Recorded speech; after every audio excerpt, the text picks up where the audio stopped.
Now we launch into talking about the Bodhisattvas.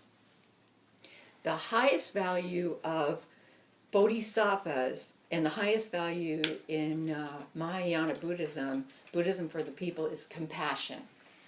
Compassion for all living beings. All living beings. That's that aspect of the mystical Buddha, for all beings. So Theravada Buddhism is more monastic. It's more contemplative, more in monasteries, whatever. Mahayana Buddhism is more widespread for the people. Okay, so according to David Noss, one of our authors, the author of A History of the World's Religions, Mahayana Buddhism celebrates a multitude of Buddhas, not just one, but a multitude of Buddhas, because many people can become a Buddha, an awakened one. Buddha means awakened one. And sometimes the Buddhas are called saviors, because they're going to take us out of that place of pain, suffering, old age, and death, move us onto another level. So among these Buddhas, there are Bodhisattvas.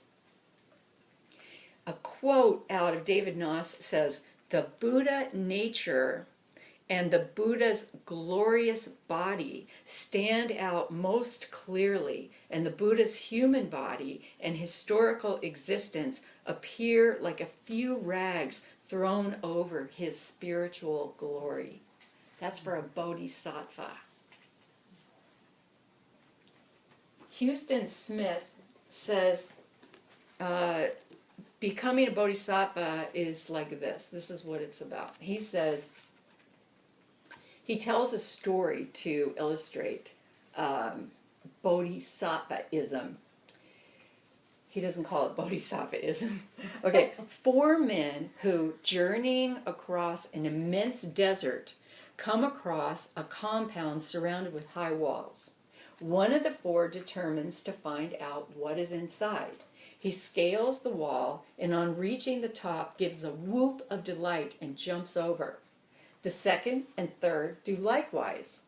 When the 4th man gets to the top of the wall, he sees below him an enchanted garden with sparkling streams, pleasant groves, and luscious fruit.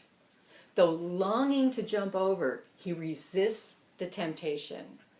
Remembering other wayfarers who are trudging the burning deserts, he climbs back down and devotes himself to directing them to the oasis. The first 3 men were arhats. That's the title, arhats. The last was a bodhisattva, one who vows not to desert this world until the grass itself be enlightened. The bodhisattva chooses to stay. The bodhisattvas are a great, even an innumerable company of supernatural beings who hear prayers and come actively to people's aid. That's from David Noss. These beings, these bodhisattvas, are beings who have made a vow many existences ago to become Buddhas. They have lived lifetimes in such a way to accumulate a lot of merit, called merit. They could pass into nirvana, get off the wheel and pass into nirvana, but they choose to stay on earth out of compassion, out of love, and out of pity for suffering humanity. These bodhisattvas pass merit on to those who call on them, and they give devotional thought to them. So if you were to call on a bodhisattva, you would not only become more enlightened yourself, but you would also become inspired, and you would be thinking devotional thoughts. The goal is to become and to transmit essentially what's called the diamond heart. And the diamond heart of us is that brilliant, strong, beautiful, loving place where we are joyous, where we are joyful, and we take great joy in the joy of others. And the goal would be to help to alleviate suffering. by replacing it with joy. A lot of it is about the replacing it with joy. The most well-known bodhisattva is Avalokita, called, quote, the Lord who looks down on this age from above. Avalokita is the personification of divine compassion. And they say that he has come to earth over 300 times in human form, and once as a miraculous horse who serves those in peril, or who has served those in peril who called upon him. So if you may call a horse to get you out of a jam, and it might be Avalokita. So Avalokita, what Avalokita does is averts moral downfalls such as rage, folly, and lust, averts physical pain, averts disasters, for example, a shipwreck, robbery, averts violence and violent death. So those are some of the things that Avalokita is responsible for. And also, Avalokita grants children to women who ask for them. He sits on a lotus, and he's called the jewel of the lotus, and oftentimes has 6 or more arms with gifts in his arms.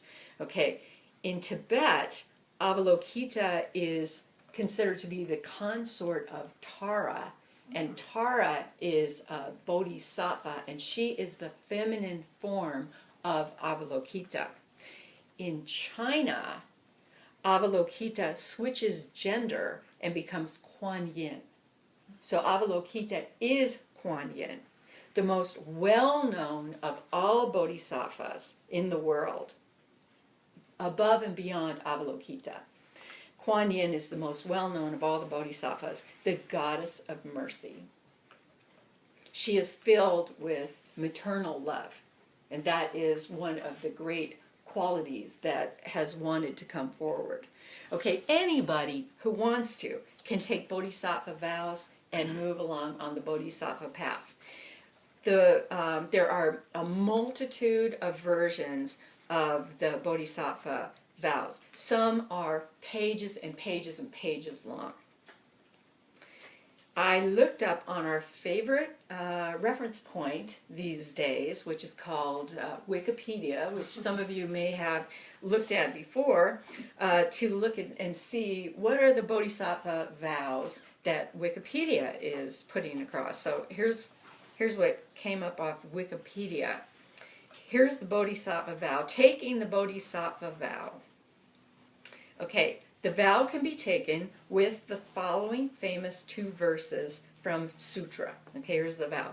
Just as all the previous Sugatas, the Buddhas, generated the mind of enlightenment and accomplished all the stages of the bodhisattva training, so will I too, for the sake of all beings, generate the mind of enlightenment and accomplish all the stages of the bodhisattva training.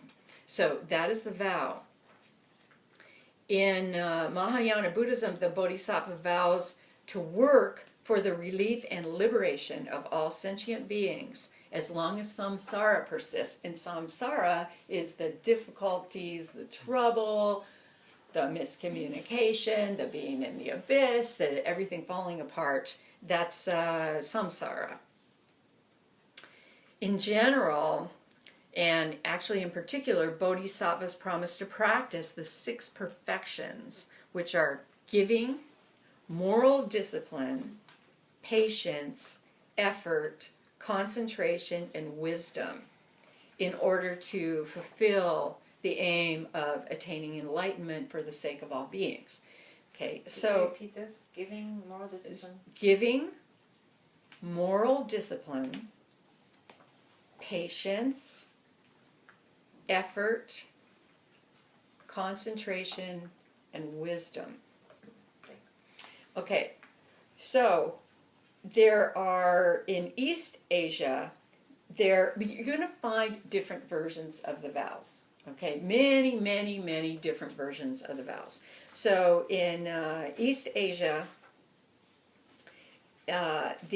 which includes China, Japan, and Korea, the 4 encompassing vows are I'm going to give you another version of the vows, okay? Masses of creatures without bounds, I vow to save them all. Masses of creatures without bounds, I vow to save them all. Or you can say, we vow to save them all, if you're doing it as a group. Okay, so that's number one. These are the 4 encompassing vows. Number 2, anxiety and hate, inexhaustible, I vow to break them all. Anxiety and hate, inexhaustible, I vow to break them all. 3rd vow, Dharma gates beyond measure, I vow to learn them all. Dharma gates beyond measure, I vow to learn them all. Dharma is like the teachings. It's the teachings and how the teachings go with our own internal state.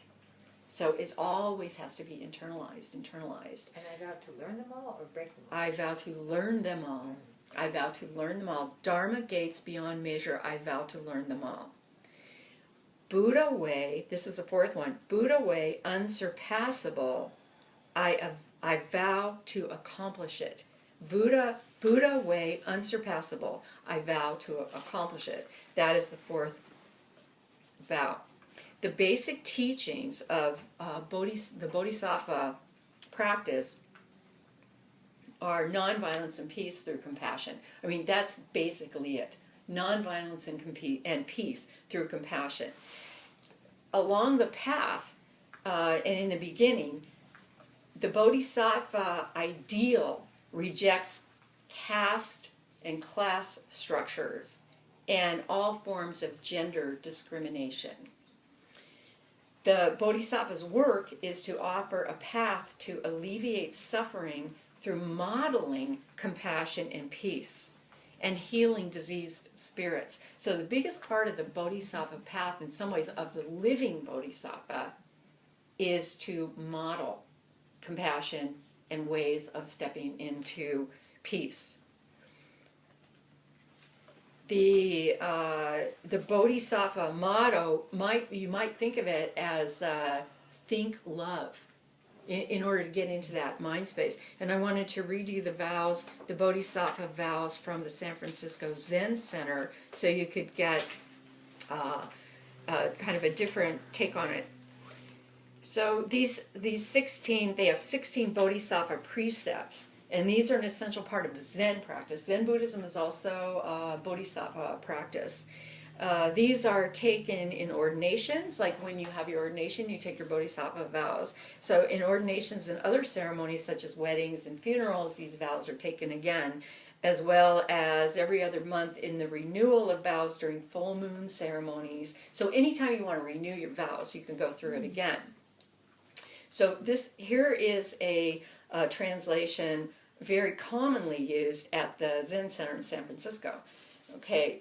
First, a series of refuges. I take refuge in Buddha, before all beings, immersing body and mind deeply in the way, awakening true mind. I take refuge in Dharma. So first, the Buddha is a teacher. I take refuge in a teacher. Second one, I take refuge in Dharma. That's teachings. I take refuge in Dharma before all beings, entering deeply the merciful ocean of Buddha's way. 3, I take refuge in Sangha before all beings, bringing harmony to everyone, free from hindrance. I take refuge in Sangha, and that is the community. And that community can be very large. It can be really small, a community like this, like us, or it can be the entire Earth community with all the species, and even the universal community with all the species, whatever it is, the universe. That's the community.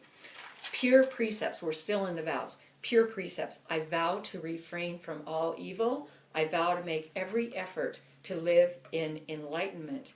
I vow to live and be lived for the benefit of all beings. Live and be lived for the benefit of all beings. Okay, grave, those are called pure precepts. And then the last section is called grave precepts. I vow not to kill. I vow not to take what is not given. I vow not to misuse sexuality. I vow to refrain from false speech. I vow to refrain from intoxicants. I vow not to slander. I vow not to praise self at the expense of others. I vow not to be avaricious. I vow not to harbor ill will. I vow not to disparage the three treasures. And the three treasures are basically the teacher, the Dharma, and the community.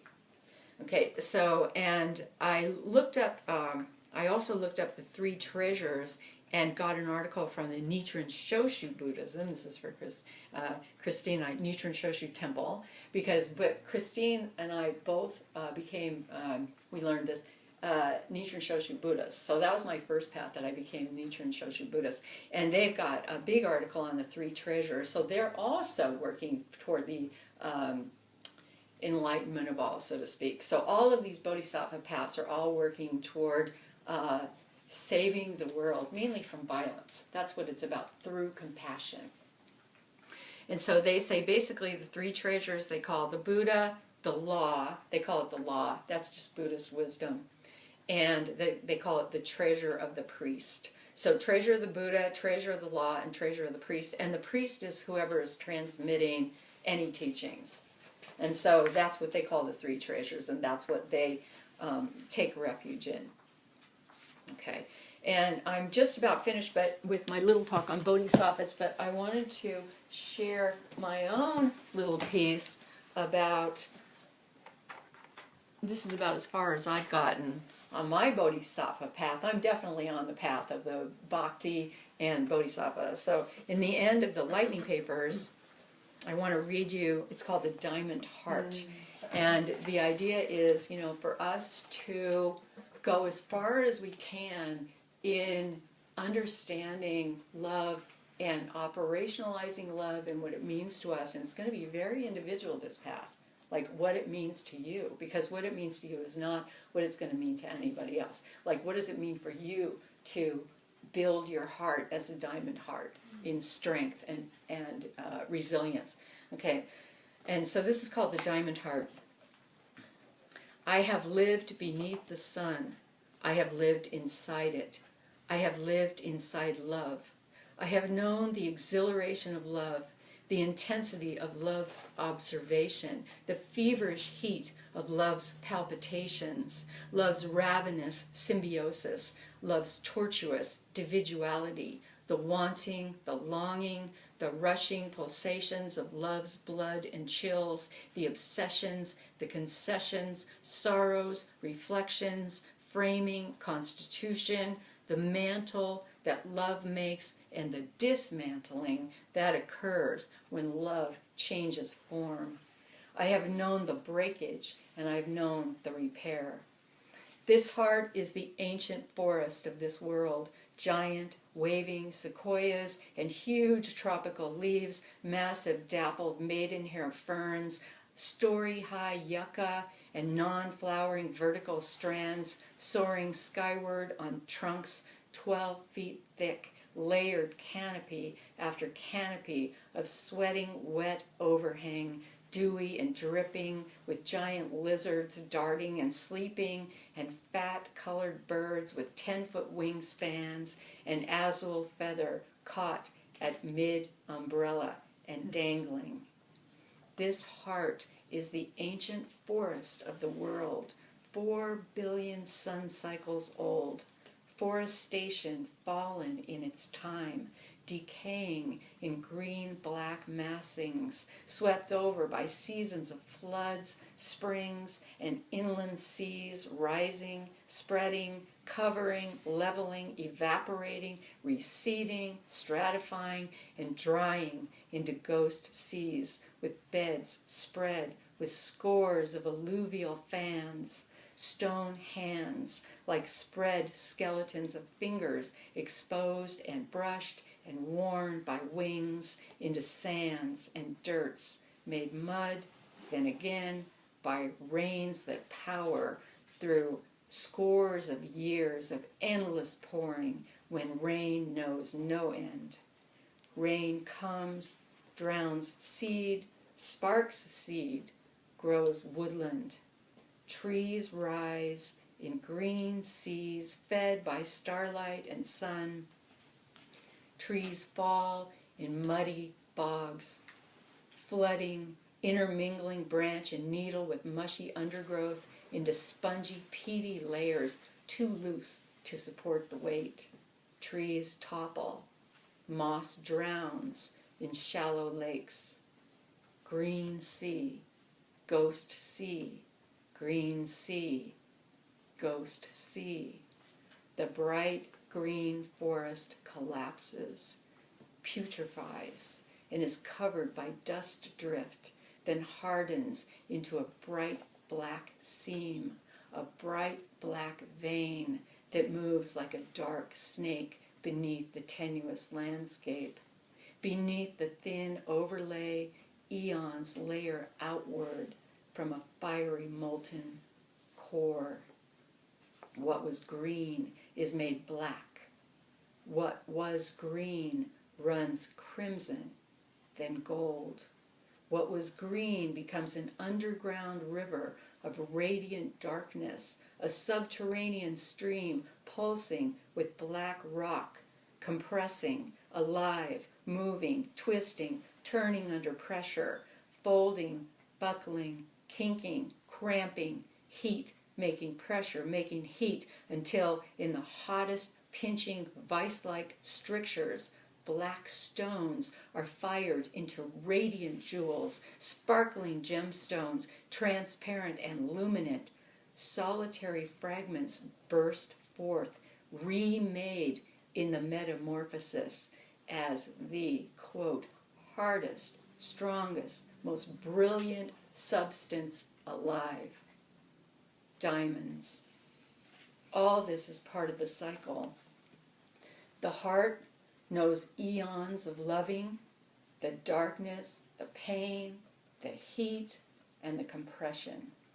This heart wills toward the highest good, collapses in on itself, becomes bright through strain and torment. This heart becomes a diamond heart, shining forth, bravely radiant. True love is a solitaire, pure, ending forever. Each facet polished, the diamond sun of this heart shines like a sparkling fragment of hope floating through the 7 seas and 10 dimensions of forever. Love contains all. You are strong enough to contain love. There is only one true offering, and that is to offer your whole self to this world, to lie prostrate on the altar of life, face down, belly to the heartbeat of the ground, severed umbilicus stretching to reweave your lost soul with the fibers of the mountain at the bottom of the blood sea in which you were formed.